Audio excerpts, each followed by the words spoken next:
This is here the beginning of the tour of Petra, and I just want to put you in the time frame of what was happening in this area. I want you to know that we are in a very interesting geological area where we have sandstone layers, and now we're talking about millions of years, and these mountains were covered with water, seawater.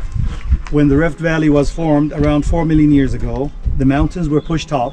On this side at least, they were pushed up like this, and this is why they are domed, rugged like this, because they used to be at the bottom of the sea in a certain age, and the water dry out, and then we ended with this shape for the mountains.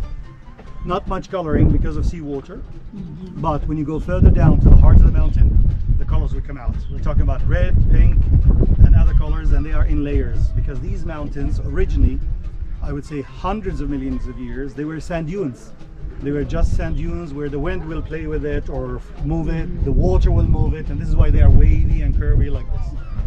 To zoom in a little bit, we are talking about the Edomite kingdom, and this is around the Iron Ages. We found some evidence that this area, the area of Petra, not here, further towards Little Petra, we found evidence for one of these agricultural settlements 10,000 years ago, 8,000 BC, and this agricultural settlement is called Beda, which means that people were interested in agriculture and switched from hunting, moving into staying in one place. So the inhabitants of this area was quite old or early. But Edom as a kingdom is one of the 3 biblical kingdoms. They were mentioned in the Old Testament, and this dates back to the Iron Ages, 1500 BC. And the Edomites did not live here. The Edomites lived in a city further north. It is called Sela, S-E-L-L-A. Sela or Sela means rock, because it's a mountain surrounded by a deep valley, access only from one corner, and the Edomites wanted to protect that place. Now the Edomites lived in that area until we had to deal with the Greeks, and the Greeks came to this area 332 BC, which is the time of Alexander the Great. Around 312 BC, Petra was mentioned for the first time in history, and this is the time when Antigonus, one of the small armies that this general worked for Alexander the Great, robbed Sela, attacked Sela. 600 horsemen, the story says, attacked Sela, robbed everything. The people were not there. They were probably doing some celebration or something in a different corner, which can be here. They arrived back and they followed those 600 horsemen and killed most of them and brought back everything they robbed. And we think that is the first time the Nabateans are mentioned in this area. The Nabateans, N-A-B, Nabateans, these are Arab people who came from the area of Yemen and Hijaz, and we say Semitic Arab because the origin of Arab came from Yemen, and then they branched into Saudi Arabia, and they branched into our region here. And these people came to this area. Nabateans, yes please. So if they were able to go and defeat a big, a small army, 600 yeah, but that people. means they were no longer, they were more agrarian at the time, but they still retained very good military skill. I would say the Edomites, yes, I would say they had some power, and they really knew lucky. the region very well. The Greeks just arrived, you see, Yeah, so yeah. these people cut their way and attacked them from behind, and they were able to take over. But of course, this is one of the stories that are mentioned about this region, but we don't have that much clear information about how structure, let's say armies, organized army, or they used to hire people to fight for them or not. Now the Nabateans, we think they came to this area a little earlier. They came as traders, business people who used to come from Yemen and Oman. Coming from Yemen and Oman, they used to bring things that might come from India, that might come from Persia, because it's the Gulf area, and they were bringing stuff to this area. One of the most important things they used to get is actually incense and frankincense and myrrh. And these are certain trees, or a certain type of trees. They grow in the mountains, and these frankincense trees, they are like rubber trees. They cut them and they leak this sap, and this sap is collected, harvested, and it doesn't smell unless you burn it. When you burn it, it makes a very nice aroma, and this aroma is needed to be as an offering to a temple to bless the house. And this is why incense, frankincense, and myrrh, they were traded with gold and silver. So when these people used to bring these materials this far, it's so valuable, and everybody needed that. And this is one of the biggest achievements for the Nabateans, that they were able to survive during the time of the 2 superpowers, the Greek and the Romans. And they were dominating power. They were big superpowers at that time. The Greeks in this area earlier, and the Nabateans had to deal with them. They kept everybody happy. They paid taxes. They got them the material they need. And this kind of material is involving a big caravan thing that comes from Yemen, Oman, Yemen, and then to Arabia. Arabia is one of the biggest deserts in the world. It is called the Empty Quarter, one of the vast deserts in the world. So the Greek didn't bother about caravanning there. The Romans the same thing. So they let the Nabateans to operate and to keep everything under their control. And they got a lot of money and they got a lot of things coming with the Nabateans, and they are the only ones who were able to caravan through that harsh environment, which is called the Empty Quarter. And this is actually when the Nabateans lived with the Edomites, and they became the wealthy families here, and they became the leaders of Edom. The Nabateans are a minority. We cannot say that they came as thousands of people. They were traders and business people who stayed behind, and they ruled the Edomites. They were welcomed by the Edomites because they are wealthy, smart people, good travelers, good traders, and they used to bring all these important things from Arabia. I'm not talking about incense, frankincense, myrrh. Lots of things, rugs, leather, all kinds of date syrup, all kinds of things that they used to get from Arabia to come over here. And these people were becoming the leaders of Edom from the 4th century BC, 312 BC, around that time, and then all the way to 106 AD. So this is the time frame of the Nabateans, 500 years. And the Nabateans controlled this area while the Greeks were in the region, while the Romans in the region, but they were able to protect their area under their control. The Nabateans discovered the place we're going to explore now, only 200 BC. And this is like all ancient civilization, and you will learn more about that when you go and visit the Valley of the Kings in Egypt. Usually they will choose a remote area that people will not get to easy, to hide their burials. And the Nabateans came and they chose this location here for the first burials because of the belief about the other life. And they prepared the burials to be like the cave bar, to be in a very nice, well-decorated place, because this is one transitional or phase that will take you to the other life. And this is why they call it Nefesh. Nefesh means soul. Aramaic Nefesh, Hebrew Nefesh, Arabic Nefis, because Aramaic is the mother language of both Hebrew and Arabic, the Aramaic. And this is why the Nabateans used to prepare these burials in a very nice way, because they believe that this is the house for the soul forever. And this is why they decorated the top parts of the burials with steps, so the steps will allow the spirit to ascend up to heaven. So the Nabateans came here to bury their people because of their belief about the other life and preparing the burials, and then they will be going to Sela. So they used to come like 40-50 miles to bury the people and go back. They did that for nearly 150 years. They were not living here. 50 BC, 40 BC, they decided that this place is a perfect place. So let's come and live inside. So they start to have houses. Burials are cut into the rock bed. Houses are built with rock blocks because they were elaborate houses. They were like villas. And now they are all down to the foundations because they were all knocked down with earthquakes. While the burials are cut into the rock bed and they last longer. And this is why we have a lot of these. Over 4,000 burials in Petra we found.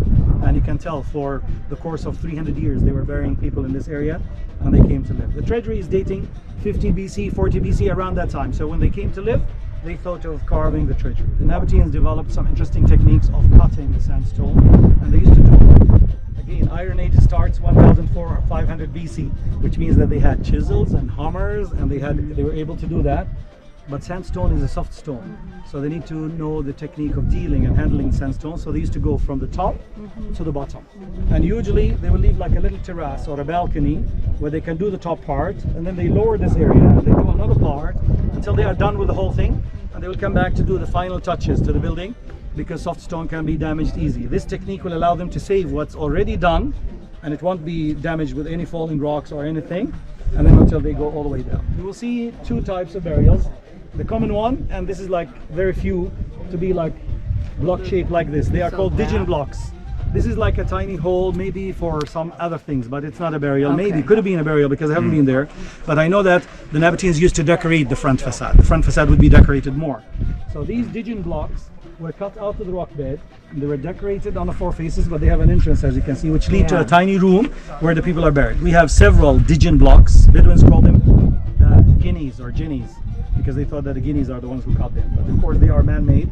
And you will see the chiseling, because the Nabateans also developed some interesting techniques of harvesting water during the rainy season. They used to collect every drop of water, and you are actually sitting by one of these water channels that used to collect the water from all over to deliver to the people when they came to live inside. Most of the burials you will see the steps on top, and that's what I would show you further. The guy discovered it in the 1800s. It looked like it was remarkably well preserved. seem possible. It is, because Petra was hidden inside the mountains and it was not covered with sand. Nobody knew about Petra for a big number of years, and only the erosion, natural erosion, which is the wind and the rain. And yes, Petra was in a good condition, the treasury was in a good condition, and I will tell you why when we get there, because the treasury was hidden inside the mountain. If you noticed that last night, that the whole building is all the way into here. These are addition blocks, again, and a tiny little dam over here where they collect the water during the rainy season. And then you can see the chiseling, so they had to cut the mountain, the shoulder, to get the water channeled behind the dam in this corner. And then from here you can see the steps I'm talking about, which is a common decoration for the Nabatean burials as we go around the park. Yeah, they're pretty. Now, Zuhair, that is not weather protected, but it's still preserved. Again, this is a rock, so if it is not strong wind or strong, let's say, rain, and I can tell you that the weather is not much changing for the last 10,000 years, which means that we have a short rainy season. So this is a dry environment which protects ruins, and they are in good condition, as you can see. This is the typical Nabatean burial. Wherever and whenever you see the steps on top, this is immediately a Nabatean tomb or burial. What you can see is the entrance to the burial, because the burial looked like the cave bar. From inside will be a room with chambers to the walls, and this is how they used to protect. They used to protect these burials by sealing these chambers and shaft, and it would be a family burial. The Nabatean believe about the steps that they will allow the spirit to ascend up to heaven. See, they will go up to heaven. So this is a common thing. Here there's another one around the corner. This one is called the unfinished tomb. You can see that they started and they didn't finish, which give you an idea about the technique they used to do in the past. The inscription. This inscription is two actually, Greek and Aramaic. We didn't find much inscriptions in Petra, and this is why we are still looking for, hoping that we can find like a record that will give us more information.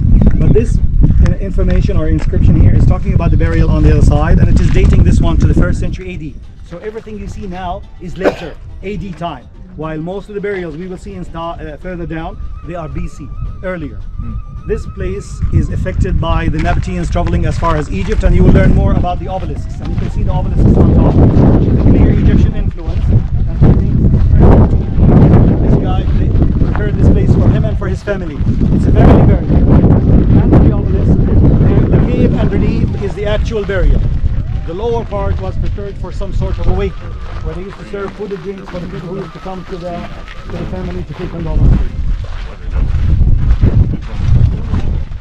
Interesting, the little rounded with they almost look like a house. Yeah. Like a Art. how The many lower people? part is decorated in a very, look how much eroded. Can you see the erosion here? It's not really, it's taking the wind all the time. Are we talking about 20 people being buried here, or maybe Sometimes more.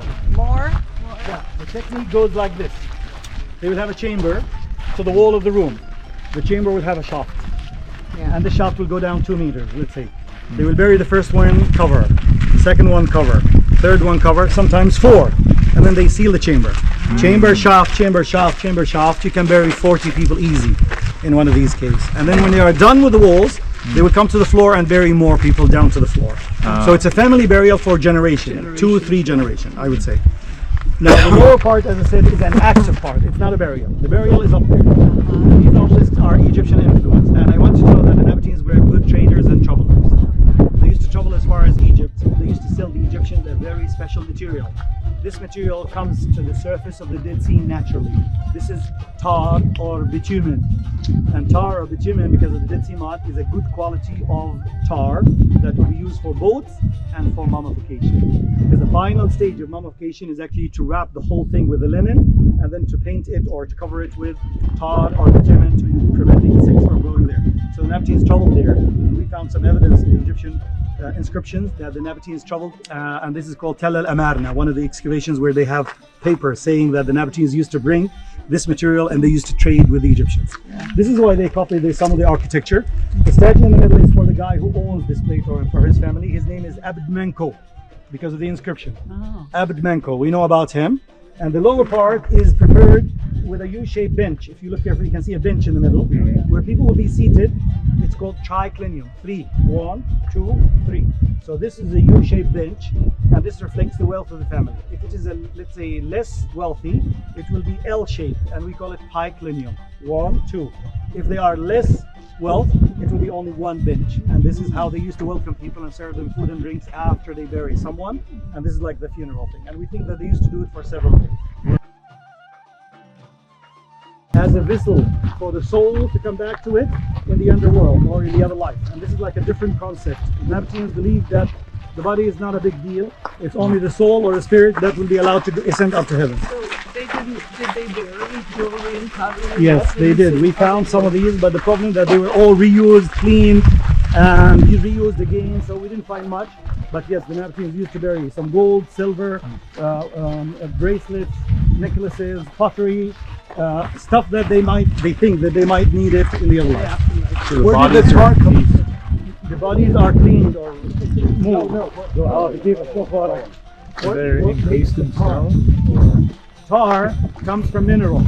The Dead Sea has a lot of concentrated minerals. These are dark minerals. Can be let's say cobalt, can be other minerals, which makes a muddy surface. And this muddy surface, and you will see in the Dead Sea, when you go to the beach, you will see the guys on the beach giving you like a very soft type of mud. And this very soft type of mud you can put all over your body, even on your face. This is just a gift. You can go, yeah. And then of course the tar used to be thrown to the surface of the Dead Sea naturally. It has stopped since the 1970s. We didn't see any tar to the surface. In the past, we used to sell it because it's a good material to paint the holes and to mummify. So it's a natural material that comes from the mud of the Dead Sea. Skeletons? Yeah, in the past, yes. But Zuhair, there was a trail back there. Is that up to more burial sites? yes, and this is actually a hiking trail for people who would like to go for 1 hour and a half. And they go through the mountains, which is something that needs to be guided and needs a permission, where they go above the treasure. And then they will look to the treasure like this. And you probably have seen some of the pictures like this. But this is something that you need to have someone to accompany you. Yeah. Because it's not easy to find the mystery. Well, look at the evidence of Now in this corner you can tell slowly and easily that we are coming downhill. Yeah. Coming downhill means that it's serious flash floods, and Petra had serious flash floods all the time. Before the Nabateans, hundreds of thousands of years, during the Nabatean times, and we know that the Nabateans realized that their city should be protected from flash floods, and this is why actually they dug a diverting tunnel. If you move away from this, and this is a diverting tunnel they dug to take water away from the main entrance. Look at the valley here, and the water will be from all around. Sometimes the rain is around Petra, and then it will make its way through here, force its way through here, and it will be dangerous. If the water continue this way, and this is how the sea was formed. Earthquake first, cracked away from each other, and then water washed a lot of this. And then of course, the Nabateans realized, so they dug a diverting tunnel, 88 meters long, like 240, 250 feet. And then the dam to protect the water to divert this way. And now we are still facing hard flash floods. In 1963, 17 tourists were killed in a major flash flood. 2003, I would say 3 locals were killed in the flash flood because it comes all of a sudden. And every year they had to clean this wadi 3-4 times because the sand will accumulate and the water will go over here. So they need to be prepared every season for this water that might come anytime with some stormy weather that might come to the desert or around the mountains here. Okay, so the next one will be the Siq, S-I-Q.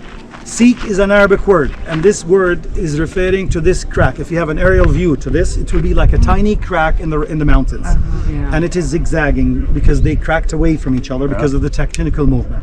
So the Siq is like a slot canyon, a gorge, but this one is about 1,200 meters long, and this leads all the way down to the treasury. Okay. Now the cuts that we see there, is that what they would use to make blocks for their houses? Or to prepare for things to be, yes, you're right, because they had to cut some of the mountains to make the flat facade, and I will show you further down the primary level of preparing the burial. Let me just show you the incense and the frankincense here, because this is one of the materials that you might be interested in buying later as you go inside Petra. They're like the blankets that go on the horses. Now, myrrh is a mixture, and I want you to carry this, but please don't drop it because still it's valuable. Smell it.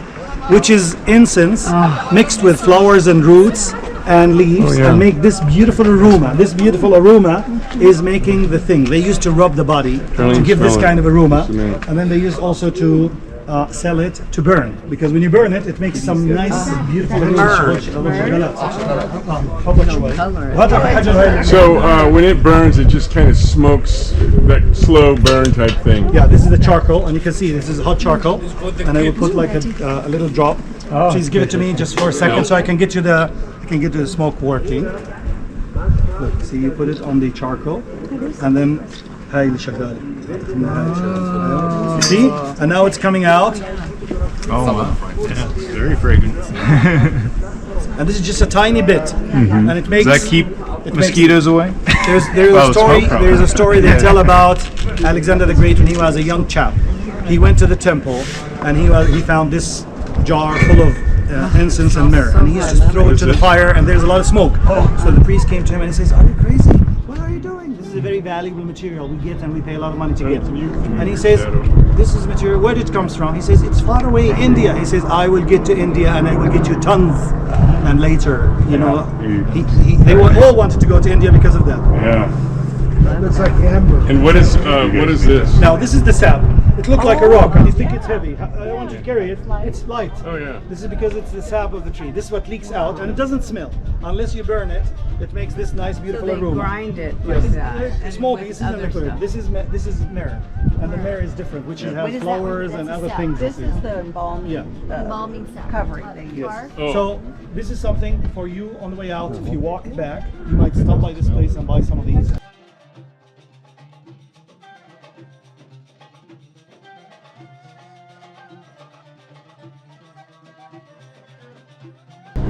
As you can see, these layers, this is a tiny, thin layer of sandstone. They look like veins, or they look like roots in the sandstone, but this is like a different mineral, which makes a thin layer. Again, think of sand dunes, and think how these mountains were formed as sand dunes, and then you have different seasons, different minerals, and they make these layers, because we're talking about all kind of minerals. You see, iron oxides, cobalt, magnesium, all kind of minerals make these.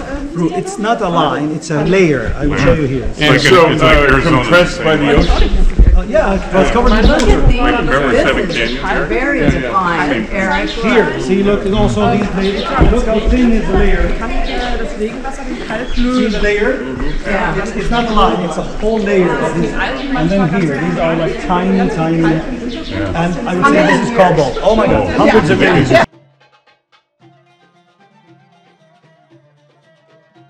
Okay, 1 minute stop over here. You will see a whole series of these side dams. Recently, because we suffered with the flash flood, we were trying to fight the flash flood. We were trying to hold it, divert it. It didn't work, so we had to go back to the old Nabatean techniques. Everything here is exactly what the Nabateans thought of back there, and they've restored these dams to be able to hold side flash floods from feeding into the Sikh, because it will make it very dangerous. And this is exactly what the Nabateans did 2,000 years ago. So this is all restored, and now you will hold the water, and then they will release it at night. You can tell that they will release the water at night to make it easier for people. All right. Now this is a concrete surface which was added recently, 1996, 1998, to make things easier because we lose the sand. So it was very sandy, like in the Indiana Jones movie. Yes. Deep sand. So that was original. Yes. It was sandy and it was rocky, but they had to make it easier like this because of the number of people coming. This is a good shot. Actually, Yeah, this shows you how the crack. See the mountains split it away from each other, cracked away from each other because they used to be one piece. If you have the power to put them back together, they do fit. This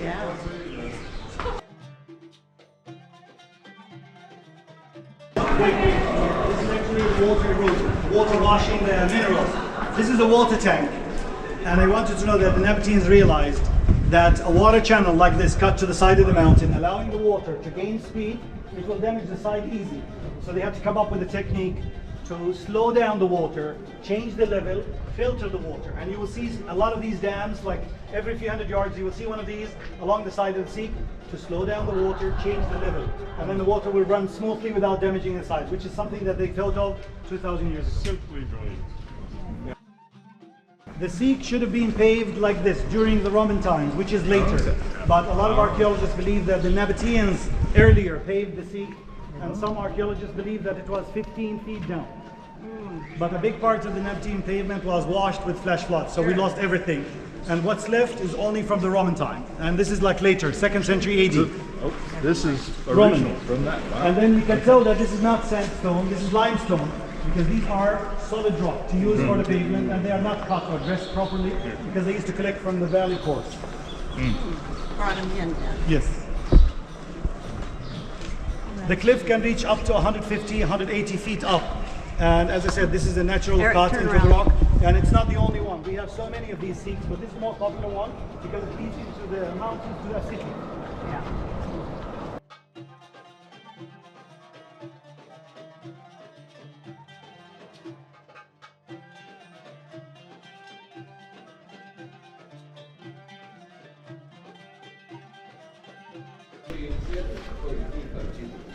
One more thing about the seat. We think that this passage is the Via Sacra. Via Sacra means the sacred passage. This is the sacred passage between life and afterlife because most of the Nabatean burials are there. Originally, the burials are down there. They're not here. This is later, the burials over there.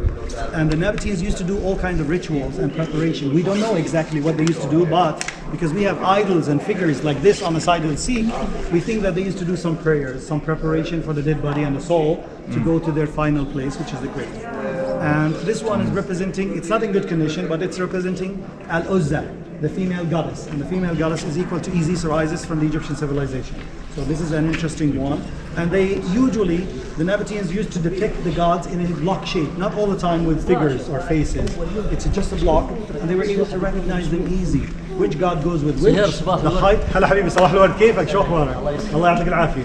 So it was really an interesting kind of thing for the Nabateans, and we don't know. We are still searching and trying to find out. This is part of the pavement again, and you can tell because the water was going there, this part of the pavement is missing. So this part was saved. And these parts that were saved were from Roman time, 2nd Roman century. times, still Roman, 2nd century. Yeah. Okay. One more water tank. Look at the two levels. It's more clear now. Higher, lower, a new level.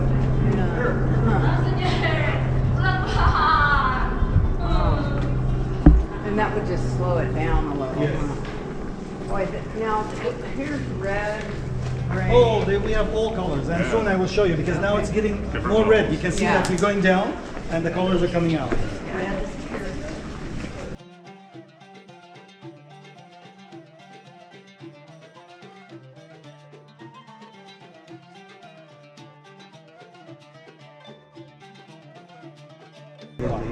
Now, we have one of these idols over here, and this idol is representing a block shape with only the eyes. This is representing Dushara, the father of the mountains. This is the god that you saw in the museum.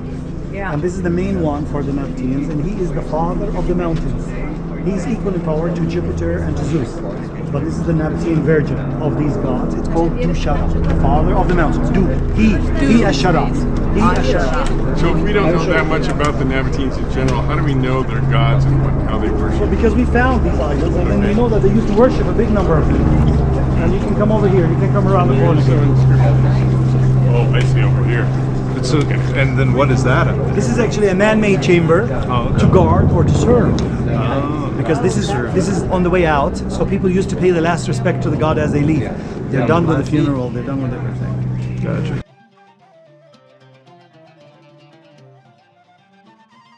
Now, can you see the colors all the way to the top? These are all natural colors. Look, you see all these layers of different minerals. And again, as I said, because we have two idols here, we have the big block with the square eyes. This is Dushara, the main god of the Nabateans. There is a smaller block. Can you see that there is another one next to it? Yeah. Smaller and shorter, down, all the way down. This is the female goddess again. Now we didn't find inscription, but this is known because the Nabateans in other places they showed these idols like this. And look at the decoration for the house of the god. The tiny holes are mainly for marble. And then this one was put on the way out so the people would pay the last respect after they are done with the funeral. Remember, for Nabateans for 150 years, they were only burying. And then they leave. They come to bury people and they leave. They didn't stay here. So this one was put on the way out to pay respect for the god. And this is a man-made chamber to protect and to serve. And you can see the little water tank over there and the steps leading to this chamber. So we think that they used probably to do some ritual or some probably service.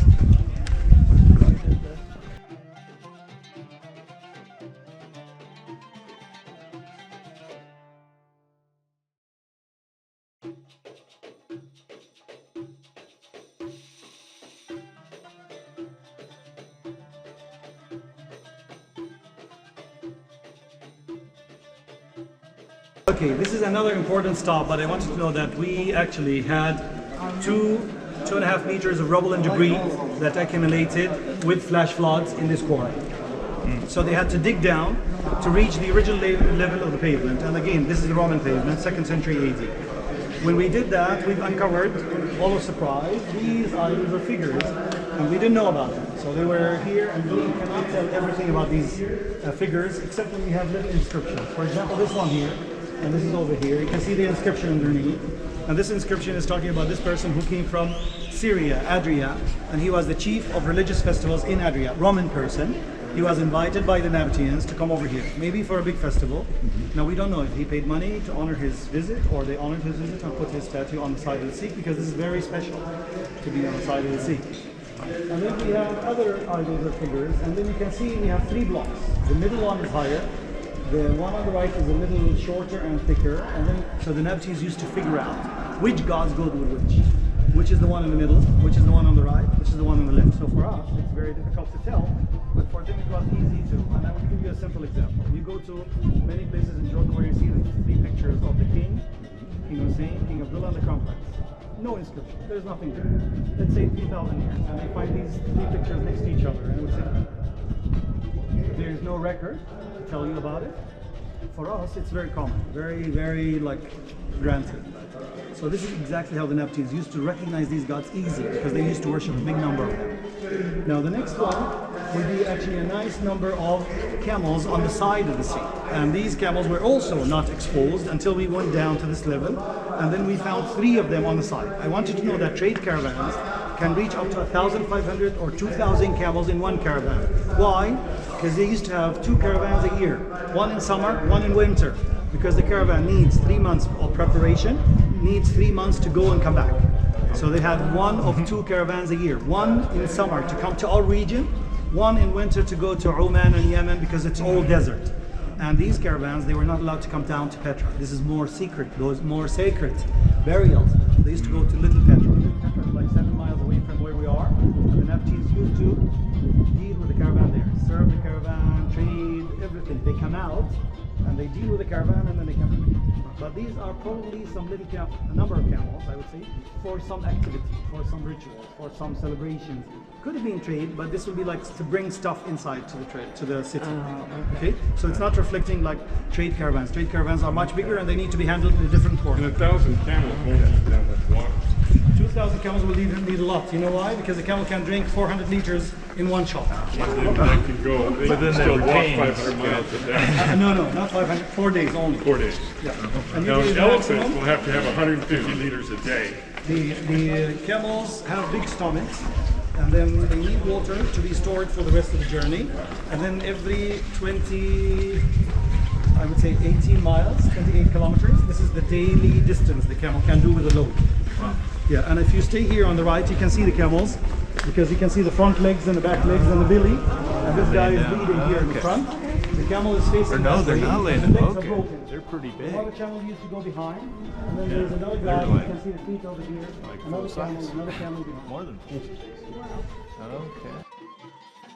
Can you spot these idols everywhere? Look, Yeah. it's over there, it's Now over there. You can see Now where you can the see, you can sand see them level now was. everywhere. Look, see 4 of them You know, to we're each changing other. color. Look at the shape and the size and the thickness of each one of them. The one in the middle is higher. always It's the higher. most important one. Can be like the main god.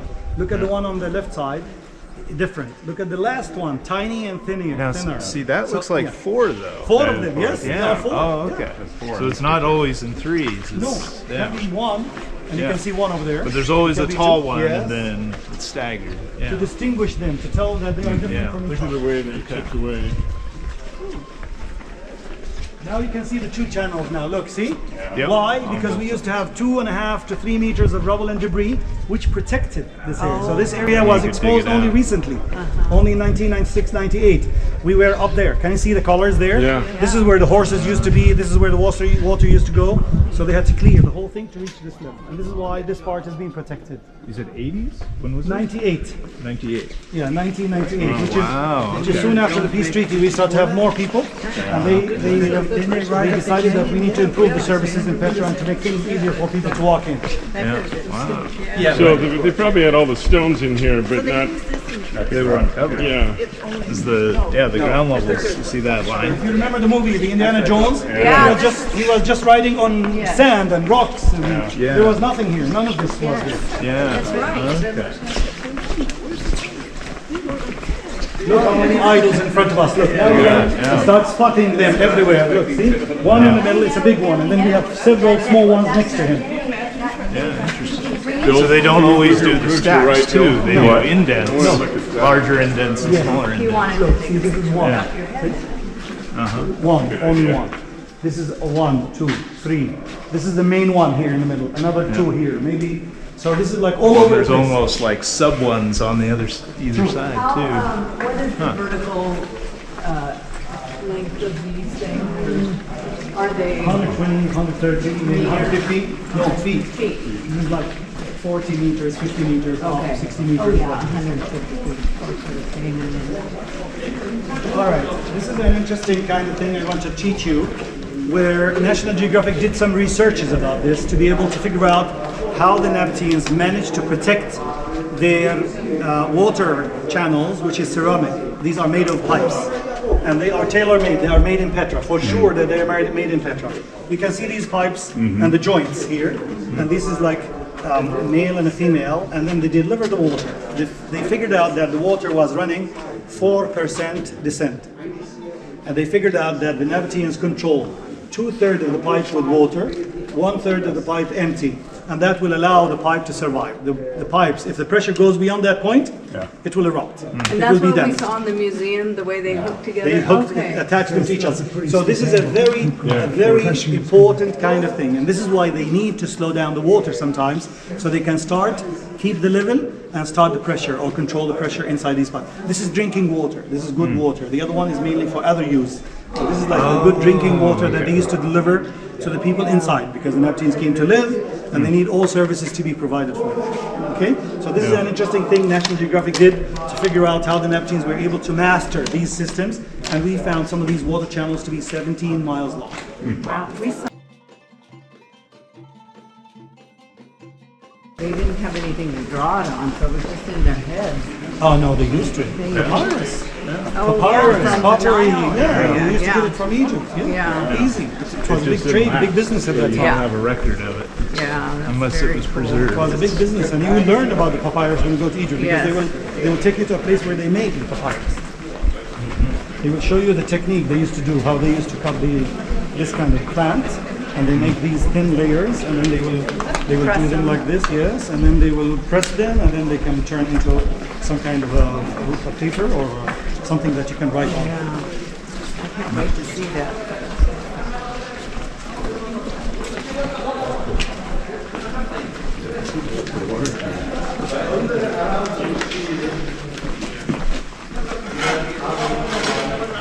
Trail maintenance. Caltrans. There's way too many guys working. Can't be Caltrans. Yeah, not enough supervisors happening here. Yeah, the standard Caltrans group is 10. One guy's One working and 9 supervisors. That's Two another dam. side dams being restored for the same reason, for the same purpose, to hold side flash floods. We get a lot of water from the side of the mountains that feeds here, which will make it really dangerous. Yeah. They're cleaning some of the rocks, and they're going to check in case something is going to fall down or come. So they do this every year. They go all the way to the seek on top, trying to find out about little rocks.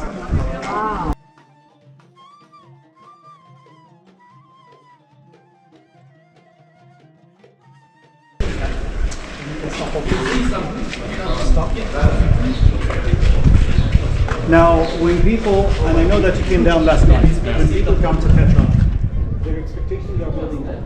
They want to see the treasury around the next corner, the next corner, the next corner, so they are going fast, and they don't give, and everybody makes this mistake, they don't give themselves the chance to enjoy looking behind to see these beautiful colors. So I want everybody to move to the middle and look at these beautiful colors, because they change later in the afternoon. It is only in the morning light, and just before you start taking pictures, I'd like everybody to turn around and look what you can see behind you. Oh, yeah.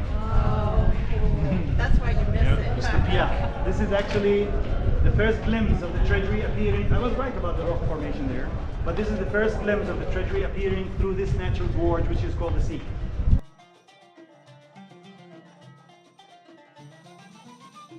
Alright, I'd like you to come over here so you can see face the treasury, and then I will be pointing some of the details. I will use this photo. Please mind your steps, and then I will refer to the building itself. Now, the treasury, or al khazna, it comes from here. Khazna, which means safe, where you put your treasures, gold and silver. I'm sorry to disappoint you, this is not a treasury. This is a local legendary story among the Bedouins, when they thought that the Nabateans hided their treasures, and they were looking for something inside the building, but there's nothing. So they decided that the gold is in the jar, so they started shooting the jar, so the jar will break and the gold will come out. But of course, this is a solid jar, there's no gold, there's no silver. And this building is not a treasury, this is a memorial funeral temple. With all the details I will explain to you about the building, this clearly indicates that this is a memorial funeral temple, which means they used to bring the dead people inside, do all the preparation on all the prayers and the rituals, and then they would be moved to their final grave or to their family. Now the treasury dates 50 BC, 40 BC, we didn't know. We can't tell exactly because we didn't find the inscription to tell us. But we think it was during the time of two great Nabatean kings, Aretas IV or Abdad II. The Nabateans, when they decided to come to live in Petra, which is further down, residential, they decided to do something like this. So the first thing you see when you come through the sea will be this beautiful building. This is why the Nabateans included a lot of these architectures and touches from other civilizations. Very obvious Greek Roman touch. You see the building, you think of Greek Roman ruins and Greek Roman buildings. Also we have Assyrian, also we have Egyptian, we have all kind of influences on the treasury, because the treasury, the Nabateans are very smart traders and travelers. They want anybody who comes to visit them to see how respectful you are. What is Egyptian? I am coming to these details. Okay. Now the treasury goes from the top to the bottom. And you can see the staircase in that corner where they have to start. Again, they came to do this when they came to live in Petra. And they started from the top. And this is exactly how they do. They will have this little balcony thing after they cut the whole mountain. And you can see that they have to dig all the way from this corner that deep to go there to get a flat bed. National Geographic did a research and they think that it was started as a quarry to take the stones from other construction. This is why they used to do the technique in a very interesting way. They leave this balcony so they can do ladders and they can stand and do work. And then they lower this one to do more work. But how do they lower this one? They didn't shuffle the sand or get rid of the rocks. No, they used to groove, and these grooves will allow them to have these blocks to use for the construction of houses. So this is double thing. They will use this as a source of rock quarry and rocks, and then they will lower it to be able to do the rest of the building. And then of course they will come back with scaffolding. And these are the tiny little holes on the side where they can climb, and they do the scaffolding and they do the tiny little details to the treasure. Now when you are able to do such a thing, clearly the Nabateans learned the technique, they became skilled, they use the right tools, metal tools to do something like this. And this is of course a very important thing, because if you make a mistake, you need to start all over. This is how careful they were about this building. Now I'm sure that you noticed that the building is hidden inside the mountain, which will help to protect the building, to save the building from rain, wind, erosion, which is something the Nabateans wanted to do because they knew that sandstone can erode easy. And this is why the treasury is in a good condition, a very good condition, as you can see, a unique condition, being intact like this. Now, the influences. On top we have the jar. To the side of the jar, and I'm referring to this photo now, you can see a broken pediment, which is clearly Greek Roman kind of influence. To the decoration of the pediment here, here and here. If you look carefully, you can see the wings and parts of the legs of a bird. This is actually, these are like all these like falcons flying in the skies. This is an Assyrian influence actually, and they are the influence of control. They can control the region, the trade routes in this area, like eagles or falcons can control anything on the ground. This is an Assyrian influence, okay, which is further towards Iraq and Persia. And then we have the main statue in the middle. Again, this one is representing Al-Uzza, the female goddess.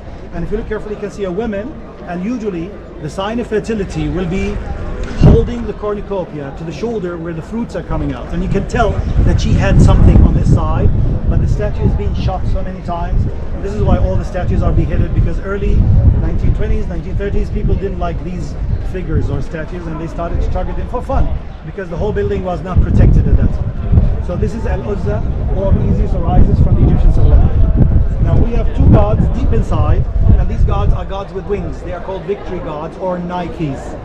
Anybody remember the Nike shoes ad with the wings? Yeah. These are the Nikes, and they got the idea from those because they have wings, they can fly, they can move from one corner to another. And this is a Greek-Roman mythology and the Greek-Roman influence on the treasury. Now the rest of the statues on the side and here, they are 6 statues. They are called Amazons. Amazons are women, warriors, fighters, and they were tough. And the myth says that they used to cut part of the breast so they can shoot the arrow or do the sword fighting. And you can see that she's having some kind of an axe or a sword, and she's doing some kind of a dance. And you can see the fluffy part of the dress, because there is some kind of a dance or some movement. And this is something very common because they are protecting the building. This is why they chose them to be put on the treasury, which is a sign of protection. Amazons. I thought we were from South America. They are Greek-Roman also mythology about the Amazon River was the Greek-Roman mythology. There is a lot of information about these Amazons in the Greek mythology and the Roman mythology, because it's more or less the same thing. You see, they are tough and they are delicate for fighting, and they were being used by the Nabateans on this building. Now, to go further down, we have a complete pediment here, broken pediment. This is a complete pediment. This one was decorated in a beautiful way. I want you to go on top of the pediment. Can you see the rosettes, the line of flowers? Yeah. Someone recently came up with a theory that there is some kind of a secret hidden calendar on the treasury. 30 rosettes, 30 days of the month. Under the pediment, I want you to go to this line here. Can you see these cups or grails? These cups or grails were behind choosing the place for the Indiana Jones movie. You remember? They were looking for the Holy Grail, the Last Crusade movie. They are 7 cups, 7 days of the week. Cups are clearly an indication of a banquet. We think that the Nabateans used to serve food and drinks for the family that lost someone for 7 days, which is like similar to Sheva from the Jewish religion. And they used to do it for 7 days. And this is something that the Nabateans used to do. Again, 7 cups, 7 days of the week. Now, here we have 1, 2, 3, 4, 5, 6, another 6 here. These are 12 columns, 12 months of the year. Also, they refer to this. Can you see this plate over here? These knobs are 12 months. Now, the most interesting part. Again, 7 days, 30 days, the 12 months. I want you to go by these tiny little blocks. They look like teeth. Dentals. All the way here, all the way around, 365. Very interesting. And this is actually something in the future. Also, I want you to notice that the treasury is not facing you like this. The treasury is being put with an angle like this, which means there is something about the light, and there's something about the sun hitting the treasury with a certain angle, different seasons, and they were able to tell something. So we don't know. But there is some interesting things about these figures and numbers on the treasury. Now, the Egyptian influence on the treasury is actually these 2 little animals. They are not in good condition. You need to look carefully to see the remains of a lion. This is a lion with a human face, like Sphinx, the one protecting the pyramids, which is being adopted from the Egyptian civilization. And this is again a sign of protection. In between these cups, if you look carefully, you can see some leaves and branches. They are flowers actually, and we think that they are opium, which means that the Nabateans used to grow opium on the other side of the mountains because they have the water and they have the right weather, the heat they need to grow opium, and opium could have been like a big trade and a big business at that time. Here we have the last 2 statues. They are representing the sons of Zeus, Castor and Pollux. They are in charge of transferring the spirit to the other life. You can see a guy standing next to a horse, and this is a very interesting kind of thing because the Nabateans put on the treasury. Now the treasury was one piece, one unit, except for this pillar. This pillar was knocked down and they had to restore it. And when they restored it, they used like tiny blocks to form the pillar. Recently, they excavated in front of the treasury. We found 4 burials under the treasury. And usually burials will have steps on top, yes? Yeah. The ones over here, they had no steps because they had to cut the top part of the burials, which means that they are earlier than the treasury to be able to put the treasury. And they actually had to seal the 2 middle ones. They had to seal the 2 middle ones to go inside the building. And this is why we are now certain we are 15 feet above the original level of the pavement. and we need to clear the whole thing in the future to be able to uncover this kind of thing in front of the treasury. Just behind you, we have a burial, and this burial has two faces, and they were decorated. They went down 5 meters, and they found the entrance of this burial from this side. But this burial used to be filled with sand and rubble during the flash floods, so nobody bothered about using it or cleaning it. So if we were lucky, we found for the first time a number of skeletons and skulls, and we think that they date back to the Nabatean times, and they can be a good source of information regarding food, weather, disease, other things, because bones can tell you lots of information. If we are lucky, we might find some DNA, and we might trace down the Nabatean people. So until now, nothing. This is as of last year. This is like 15 years. Oh, okay. 15 years. It's But been a what while. they did experimental blocks. They didn't excavate the whole thing. They excavated here, excavated there, and there to find out. And they found one of the cylinders that belongs to the pillar that was broken, and it's over there. The cylinder is over there. But because they didn't excavate at the beginning and they've restored it like this, so it's too late now to figure out. And I'm sure that there is some facilities and buildings here because this area get a lot of water, flash flood water that comes from this area. And if you just Google or go to YouTube and ask for Petra flash floods, you will see an amazing amount of water forcing its way. Every rainy season, we need to fix this place 4 or 5 times because it will be 1.5 meters down with one flash flood, and the water wash all the sand here. I will give you the chance to go closer to see the burials down there. How deep does it go? 12 meters, 14 meters, but this is one room and it's empty. There's nothing. We have 2 side rooms where they used to be used for storage and for some of the rituals and the activities, but there's nothing inside. And I can tell you that the Indiana Jones move showed that there is a secret passage that goes there. I'm sorry to disappoint you. Or he could have closed the door behind him. You see, we can't find him. But I want to tell you, in the past we used to go inside the building. 15 years ago we stopped doing it. We are not encouraging, we are trying to protect. When you go to Egypt, you will notice that certain burials are closed for years to make them rest. People like National Geographic, AK people, they would pay big money to go into one of these burials because nobody is going there. So they would have the chance to enjoy it. And this is something I would like to suggest to the authority of Petra, that they can start from 6 to 8 in total. 6 to 8, they can ask people to pay $500 to allow them to go inside. One time I was inside with a group of people and they had this lady that is, what do you call them? They have like a spiritual connection with other life. Oh, crazy. Psychic. Out of body. Psychic. Psychic. Psychic. And this lady says, Zuhair, there's a lot of energy here. Well, you know, for Muslims we don't believe in this. I said, well, you know, okay. Okay. And she said, you don't believe me. It was quiet, not many people around. And she says, okay, I'm going to prove it to you. And she said, come closer to me, behind me, as close as possible. I was really close to her. And she started to do this. And she was saying some words, and you cannot believe the amount of power I felt. I felt the heat, and I felt there is something that is going around us. And she said this was a gate for a lot of energy, for a lot of power, for a lot of souls or spirits, which is supporting the theory that the Nabateans used to prepare lots of things for the dead bodies before they go to the inside. So this building, now we don't allow people to go inside, and I will give you 20 minutes to spend over here, because I want you to enjoy the whole thing. Your cameras cannot capture the beauty of the place. We will try, everybody try, but I want you to absorb the whole thing and give yourselves to do that. Take pictures everywhere.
Okay, a lot of people when they come to Petra, they think of the treasury only.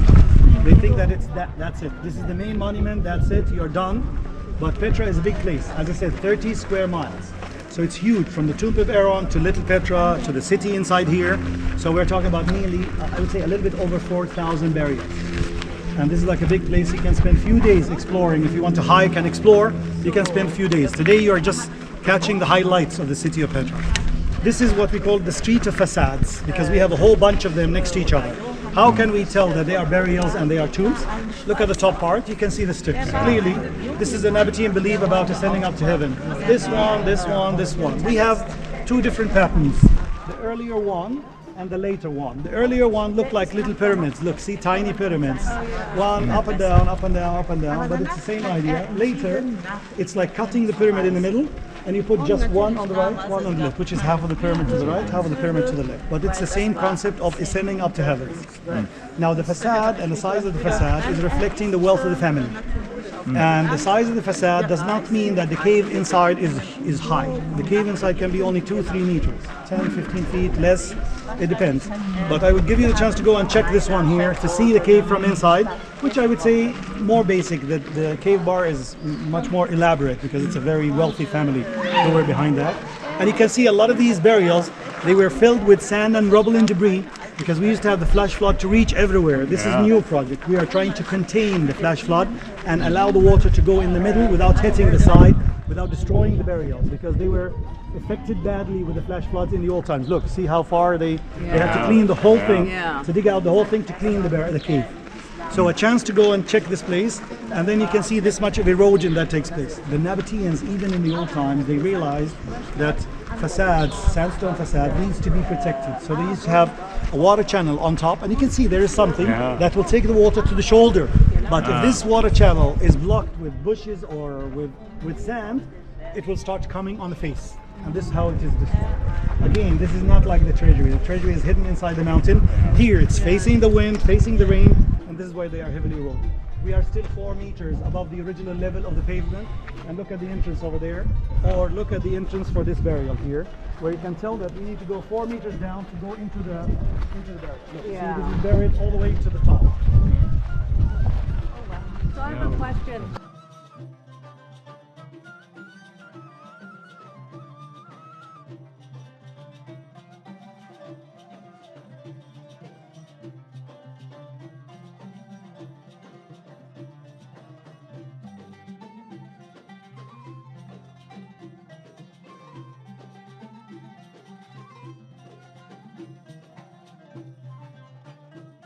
To imitate and to copy Mother Nature with all the layers of the sandstone. You see all the colors. They will take each color separately and they will make these beautiful sand bottles. Then they add their own touch inside. They can draw something, camel, Petra shape. They can write your name inside the bottle, which is either in English or in Arabic. They do it for you in Arabic, the pronunciation. And usually the decoration and the size of the bottle determine the price. By the time you go further down and you come back, the same way to catch the club cars of the treasury, these bottles will be ready, and they are quite sealed well, and they are not shaky. Take them. See the name written inside?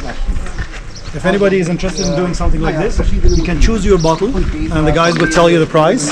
And also you can see that we have all these beautiful scarves and headgears. And we have also some silver work. If anybody is interested, some of the Petra details on silver jewelry. Interesting kind of details for the facades and the buildings of Petra, where they put it on some good quality of silver. And this is like good quality of silver work, because people will be interested in catching something like this. You see, they put the treasury on a nice bracelet like this, and usually they are by weight, because this is 925 sterling silver. This is a good quality of silver, and this is one of the cooperative for women here, and they are helping the local community for Petra. A chance for restrooms over here. Everybody wants to use restrooms, and then we are going to spot, this is one of the cafes for you if anybody would like to get something to drink, water or juice, they have. Okay? Design, refrigerator, and flower.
Things to point out for you. First, the burials over here. I told you that the Nabateans came here 200 BC to bury people. These are the earliest.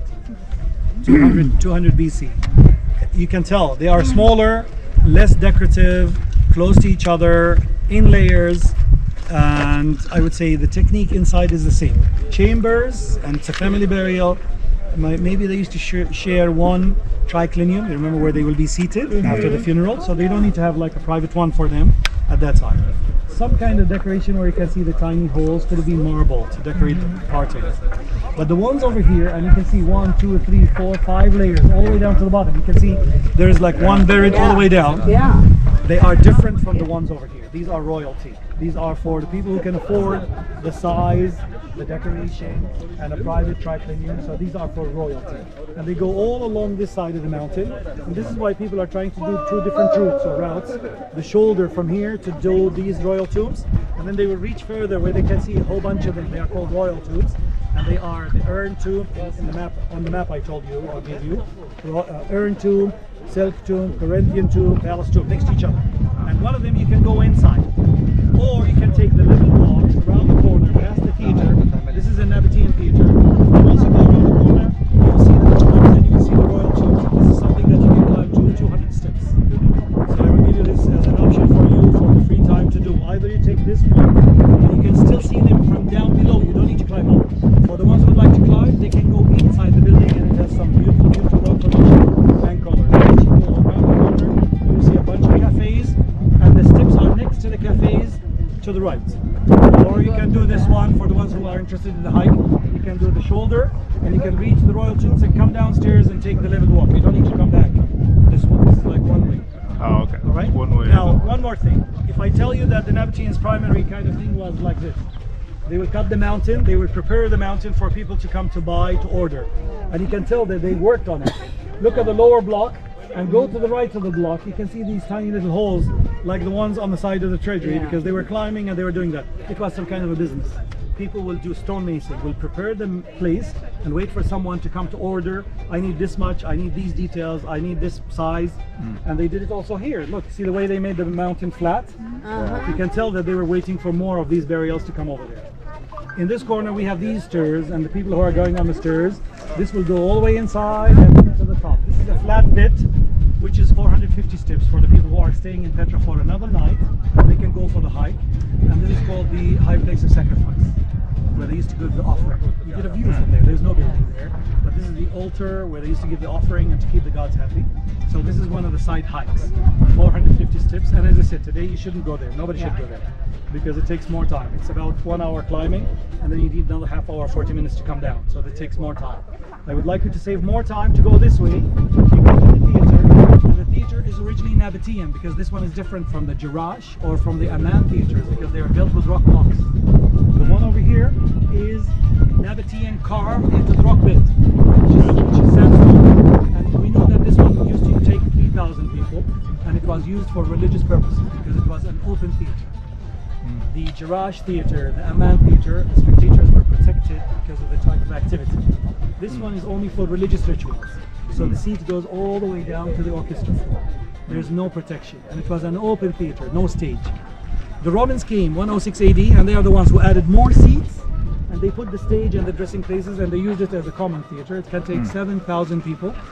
Places on top, they look like skyboxes, but in fact those are burials. They lost their front facade because they were enlarging the theater. They were making the theater larger. Now, this is like 11 o'clock now. You have like 1 hour free time. One of the things I do recommend that you see, where you can see some beautiful, beautiful rock formation, is this one here. You can see the metal door. Once you reach the first one, look to your left and you will see some beautiful, amazing rock formation. Continue further down and around inside the cave, and around the cave you will see another layer of beautiful, beautiful rock formation. This is easy to reach. And then you take the leveled walk. The leveled walk will give you the chance to take pictures of the theater. Continue to the cafes, and then from there you can see the steps reaching to the urn tomb and to the palace tomb, to the Corinthian tomb, 200 steps. And you are allowed, and you can go inside the building. It will have arches and you will see pillars. This is something that you can do, which will take half hour. By the time you are done over there, you will stroll back and you will be back to the treasury by 12 and allow, let's say, the next 25 minutes or half hour for the club cars to get you there to the guest house. Our meeting place will be the guest house. Between 12:30 and 1, it's okay. You can come whenever because it's a buffet. You can grab some food, and this is for the ones who would like to spend more time. See? Because once you climb up over there, the city opens up. And this is like you won't see much because this is the residential area. The residential areas are all down to the foundations because they were knocked down by several earthquakes. And this is why you won't see any of the Nabatean houses over there.